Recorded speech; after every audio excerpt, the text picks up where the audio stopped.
नमस्कार मंडळी, कसे आहात तुम्ही? ठरलं तर मग मालिकेत सध्या अश्विनच्या बर्थडे सेलिब्रेशनचा सिक्वेन्स चालू आहे. अश्विनचा वाढदिवस असल्याने सायली अर्जुन त्याच्यासाठी रात्रीच रव्याचा केक बनवतात. संपूर्ण घर सजवतात. आपल्या कुटुंबांनी दिलेलं हे छान सरप्राईज पाहून अश्विन प्रचंड आनंदी होतो. प्रियाला काही केल्या जेवण बनवणं झेपत नाही. किचनमध्ये सर्वत्र तिने पसारा करून ठेवलेला असतो.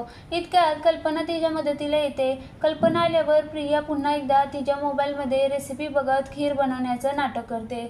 शेवटी तिला काहीच बनवणं शक्य नाही. प्रियाची फजिती झालेली पाहून अर्जुन खूप खुश होतो. मात्र अश्विनचा वाढदिवस नीट साजरा झाला पाहिजे हा विचार करून आता सायली कल्पनाला मदत करण्यासाठी किचनमध्ये जाणार आहे. या दोघीजणी सगळा राग रुसवा विसरून अश्विनसाठी जेवण बनवणार आहेत.